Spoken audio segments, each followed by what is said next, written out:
বাংলাদেশে আর ফ্যাসিস্টের কোনো স্থান থাকবে না। প্রিয় উপস্থিতি, বিগত 16টি বছর গোটা বাংলাদেশকে যেই ফ্যাসিস্ট জেলখানায় পরিণত করেছিল, সেই ফ্যাসিস্টদের স্থান এই স্বাধীন বাংলাদেশের মাটিতে আর হবে না, হতে দেওয়া হবে না।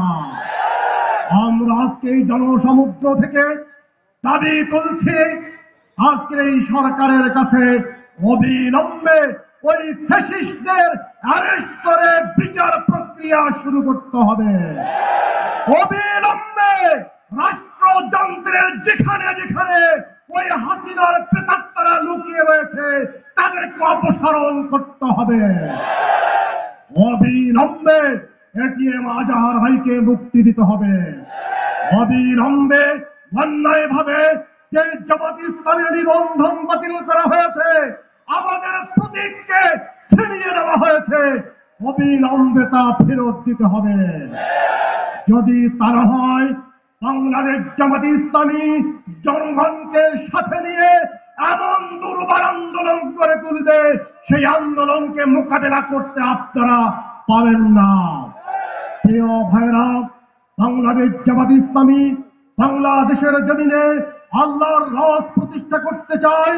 বাংলাদেশ জামাত ইসলামী বৈষম্যহীন একটি সুন্দর সমাজ কায়েম করতে চায়। বাংলাদেশ জামাত ইসলামী এমন একটি সমাজ ব্যবস্থা কায়েম করতে চায় যেখানে দুর্নীতি থাকবে না, ঘুষ থাকবে না, অনাচার থাকবে না, ধর্ষণ থাকবে না, যেখানে স্বজনপ্রীতি থাকবে না, চুরি ছিনতাই ডাকাতি থাকবে না, এমন একটি সমাজ প্রতিষ্ঠা করতে চায়। তাই তো আজকে মানুষের মুখে মুখে রব উঠেছে, সবাইকে দেখা শেষ, এবার বাংলাদেশ জামাত ইসলামীকে আমরা দেখব। কথা দেখছি না? আসুন, আগামী যে দিন আসছে, বাংলাদেশে একটি সুন্দর নির্বাচন হবে আমরা আশা করছি। সেই নির্বাচনে ইসলামকে বিজয়ী করার মধ্য দিয়ে বাংলাদেশের মানুষের ভাগ্যের আমরা পরিবর্তন ঘটাতে চাই। আসুন, সেই আন্দোলনে সবাইকে উদাত্ত আহ্বান জানিয়ে, আগামী নির্বাচনে সবাইকে ভূমিকা পালন করব উদাত্ত আহ্বান জানিয়ে আমি আমার কথা শেষ করছি। বাংলাদেশ জিন্দাবাদ, বাংলাদেশ জামাত ইসলামী জিন্দাবাদ। আজকের এই জনসভা সফল হোক। আসসালামু আলাইকুম ওয়া রাহমাতুল্লাহি ওয়া বারাকাতুহু।